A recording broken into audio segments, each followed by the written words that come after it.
Puji nama Tuhan, shalom, selamat pagi Bapak Ibu semuanya.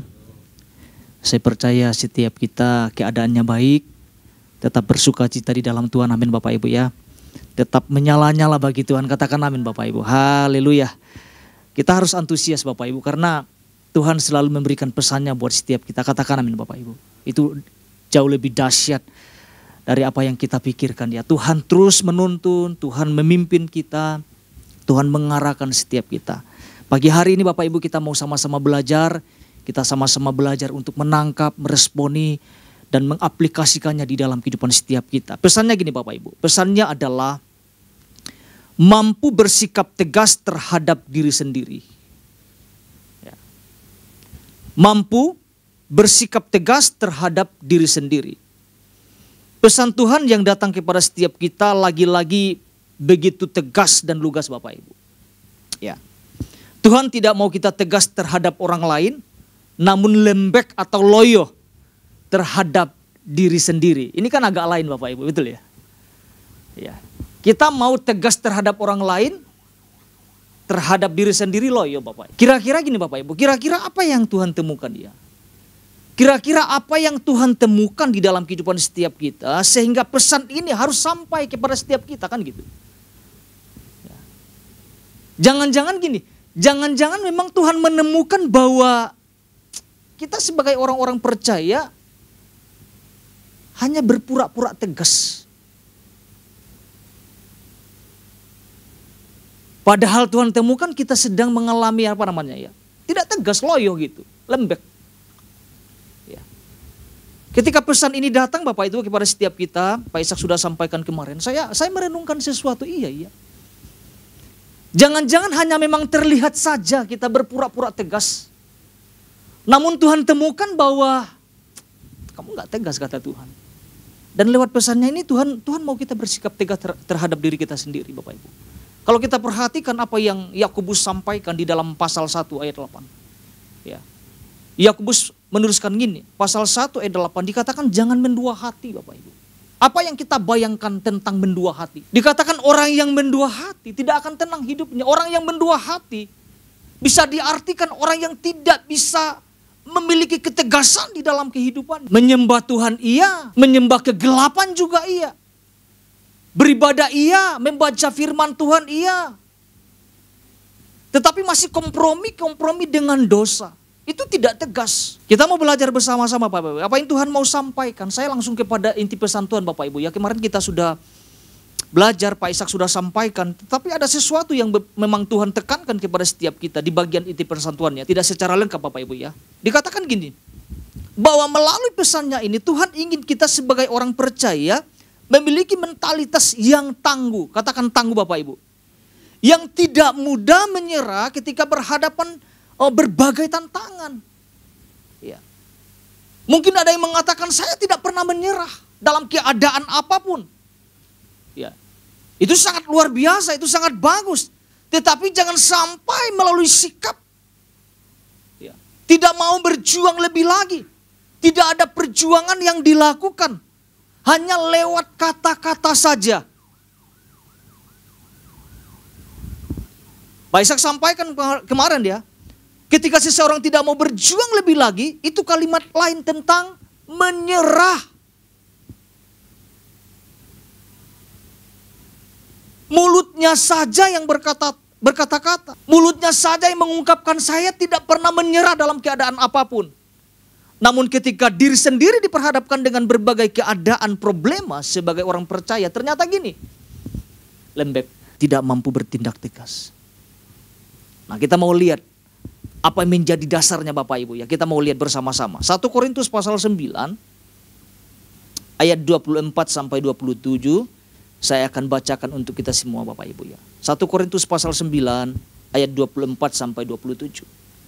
Apa yang sama-sama kita lihat di sini Bapak Ibu. Dikatakan tidak tahukah kamu bahwa dalam gelanggang pertandingan semua peserta turut berlari. Tetapi bahwa hanya satu orang saja yang mendapat hadiah. Karena itu larilah begitu rupa. Sehingga kamu memperolehnya. 25. Tiap-tiap orang yang turut mengambil bagian dalam pertandingan menguasai dirinya dalam segala hal. Mereka berbuat demikian untuk memperoleh suatu mahkota yang fana.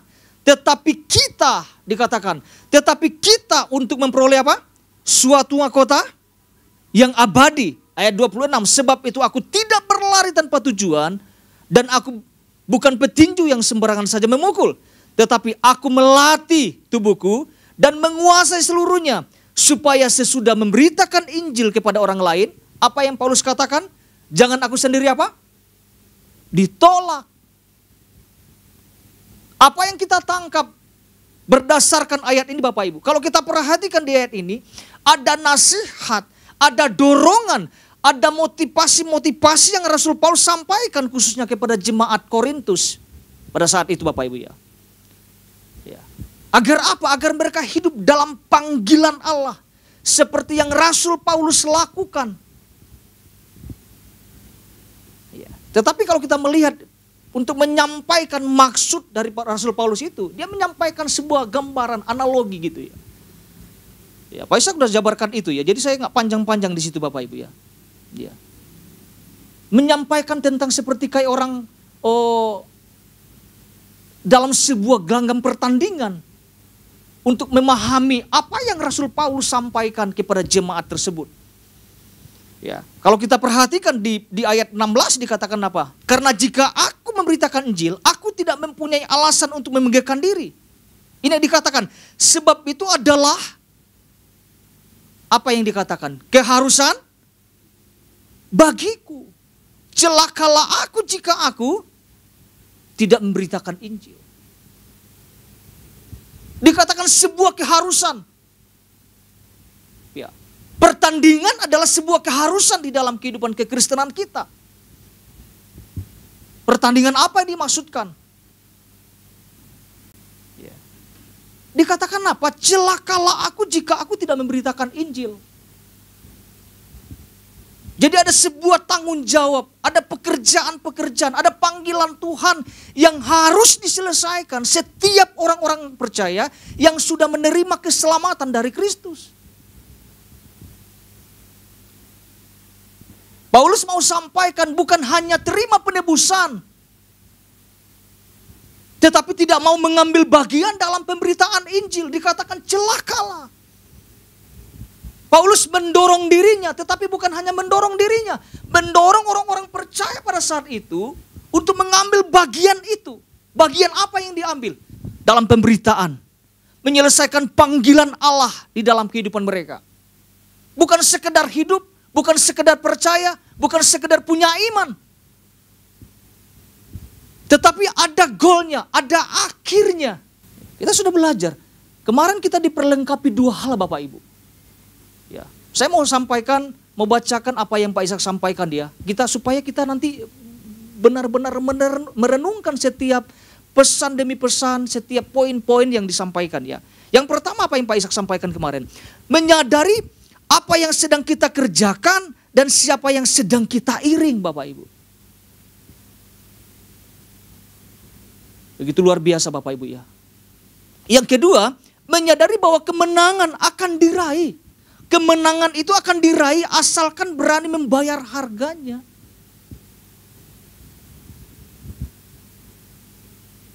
Tidak ujuk-ujuk menang Bapak Ibu. Tidak tiba-tiba langsung menang, tidak. Ada harga yang harus dibayar memang. Nah, pagi hari ini Bapak Ibu, saya tidak akan panjang-panjang lebar Bapak Ibu. Kita akan belajar dua hal. Apa saja yang kita mau tangkap Bapak Ibu. Yang pertama gini, menyadari bahwa ada tujuan akhir yang harus kita kejar atau capai. Ini yang perlu kita sadari. Menyadari bahwa ada tujuan akhir yang harus kita kejar atau capai. Ya. Apa yang harus kita kejar?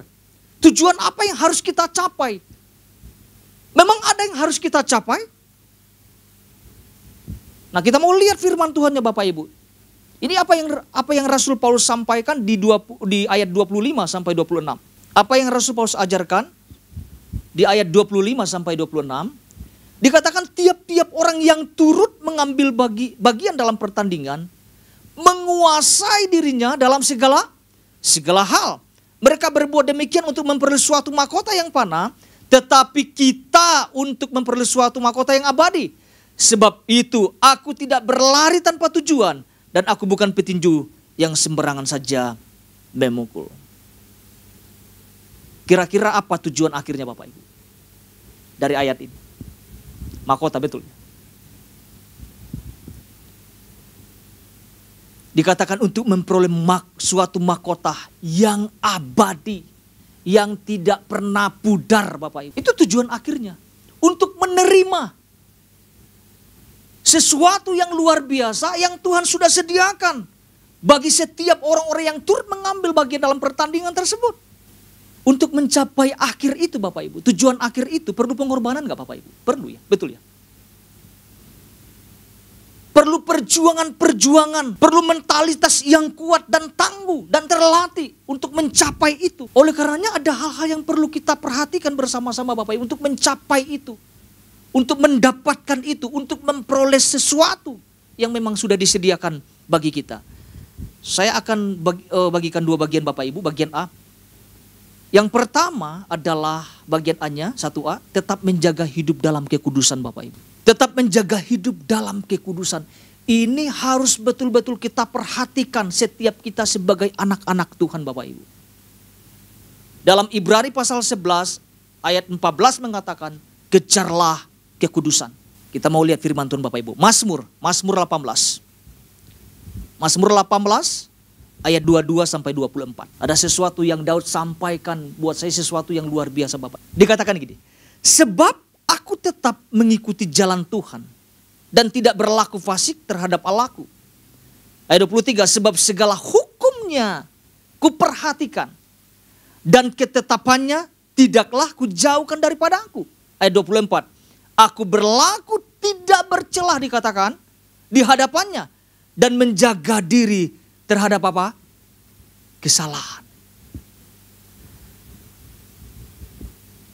Ini yang Daud perhatikan Bapak Ibu. Untuk mencapai garis akhir, ada kehidupan yang perlu kita jaga. Untuk mendapatkan kemenangan, ada sesuatu yang perlu kita jaga di dalam kehidupan setiap kita. Selama proses pertandingan berlaku, nah kita perlu jaga ini. Kita semua Bapak Ibu. Menjaga kehidupan setiap kita di dalam kekudusan Tuhan. Katakan amin Bapak Ibu. Memang tidak mudah. Tetapi itu yang sama-sama kita lakukan. Jangan sampai ada penyimpangan-penyimpangan. Jangan sampai ada pelanggaran-pelanggaran yang terjadi di dalam kehidupan setiap kita. Jangan sampai kita hidup sembrono. Kadang-kadang saya takut juga menyampaikan firman Tuhan Bapak Ibu.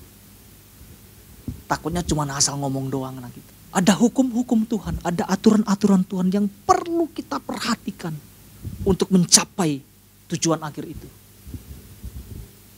Bukan sekedar menang.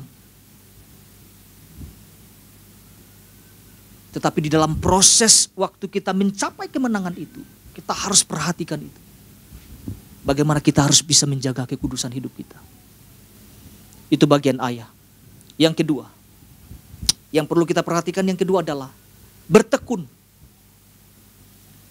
Bertekun, disiplin, tidak bermalas-malasan. Kita perlu bertekun, kita perlu disiplin untuk melawan dosa, untuk melawan setiap godaan-godaan. Artinya ada perjuangan-perjuangan yang harus kita lakukan.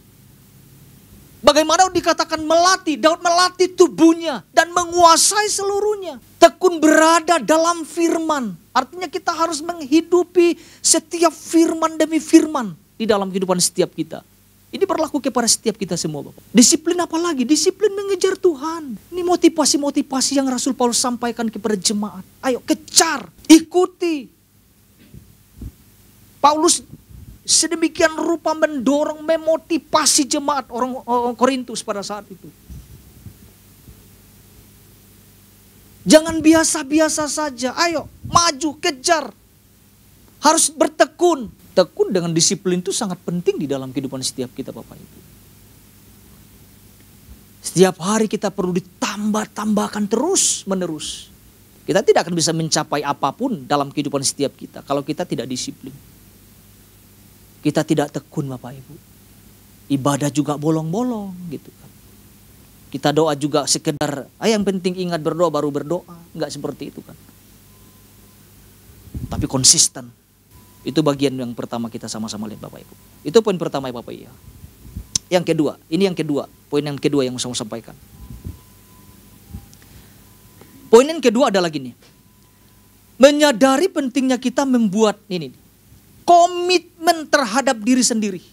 Sulit untuk tegas kalau tidak berkomitmen Bapak Ibu, betul ya? Sulit untuk tegas kalau tidak berkomitmen, susah banget. Dalam hal kita mengiring Tuhan, perlu komitmen. Diperlukan komitmen, ketegasan itu, mengambil keputusan itu. Pernah nggak Bapak Ibu atau kita mungkin pernah mendengar ya, saya mau berubah, tapi nggak ada komitmen di dalamnya. Pernah nggak kita temukan orang-orang seperti itu? Oh iya, saya berjanji, saya berkomitmen. Tapi sikap dari tindakan harinya kita bisa. Kita tidak akan bisa bersikap tegas kalau nggak mau berkomitmen, nggak bisa. Itu nggak bisa. Makanya kalau kita perhatikan orang nggak berubah hidupnya karena nggak ada komitmen, nggak ada ketegasan dalam kehidupannya. Dulu Bapak Ibu ya, sebelum saya lahir baru ya, dulu ya. Sebelum saya lahir baru saya juga merokok Bapak Ibu.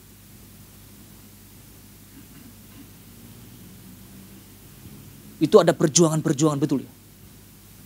Waktu saya tangkap firman, waktu saya menyerahkan hidup saya di dalam tangan Tuhan, ada perjuangan-perjuangan yang saya lakukan.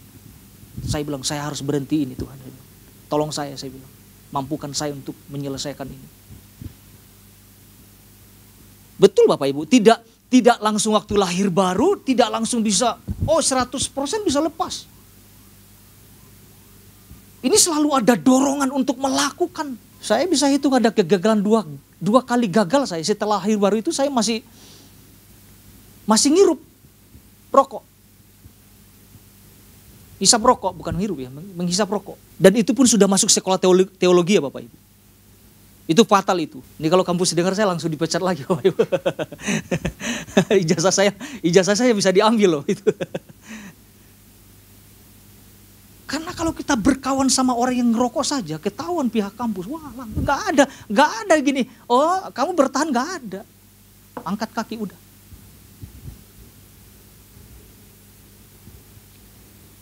Tetapi waktu saya lahir baru Tuhan saya tolong saya, mampukan saya Tuhan. Betul, dibutuhkan ketegasan loh Bapak Ibu. Dibutuhkan komitmen Tuhan, saya nggak mau sentuh.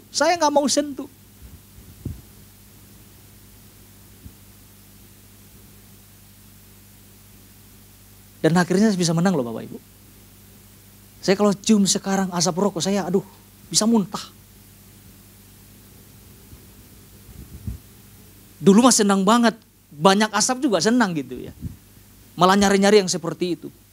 Tapi sekarang kalau suka pusing, kalau kecium gitu, udah nggak pas gitu. Tapi ada perjuangan yang saya lakukan, ada sebuah komitmen ketegasan yang saya ambil, sehingga saya menjadi menang Bapak Ibu. Menjadi keluar dari keterikatan tersebut itu. Itu tidak baik memang buat kesehatan. Apa yang Rasul Paulus katakan? Ikutilah teladanku katanya. Ya. Di dalam 1 Korintus pasal 11 ayat 1 mengatakan, jadilah pengikutku sama seperti aku juga menjadi pengikut Kristus. Kenapa Paulus menyampaikan hal ini? Karena gini, Paulus membuat komitmen dalam kehidupannya. Ada komitmen, ada bukti nyata yang dia lakukan. Di ayat 27 mengatakan, 1 Korintus 9 ayat 27 mengatakan gini. Tetapi aku melatih tubuhku dan menguasai seluruhnya, supaya sesudah memberitakan Injil kepada orang lain, jangan aku sendiri ditolak. Kalau melatih tubuh itu kira-kira ada komitmennya nggak Bapak Ibu? Ada ya, betul ya? Berkomitmen, ada komitmen memang. Ada ketegasan memang, ada keputusan yang tegas yang diambil. Ketika dikatakan aku melatih tubuhku, Paulus bukan lagi tidur-tiduran. Memang Paulus berkomitmen tentang hal itu sampai pada akhirnya dalam kehidupan pelayanannya. Itu dahsyat banget. Kita tahu dalam pelayanan Rasul Paulus Bapak Ibu tidak pernah undur dalam hal apapun. Dalam keadaan apapun. Di dalam penganiayaan yang dia terima. Dia nggak pernah mundur karena komitmen dan ketegasan dalam hal mengikuti Yesus sampai akhir hidupnya. Nah ini juga harus terjadi dalam kehidupan setiap kita. Harus punya komitmen. Ketegasan itu membangun di dalam kehidupan setiap kita. Jadi sama-sama kita belajar Bapak Ibu ya. Jadi poin kedua, menyadari pentingnya kita membuat komitmen terhadap diri kita sendiri. Saya tidak panjang lebarkan Bapak Ibu, dua hal ini yang sama-sama kita tangkap. Yang pertama, menyadari bahwa ada tujuan akhir yang harus kita kejar atau capai. Yang kedua, menyadari pentingnya kita membuat komitmen terhadap diri kita sendiri. Tuhan Yesus memberkati.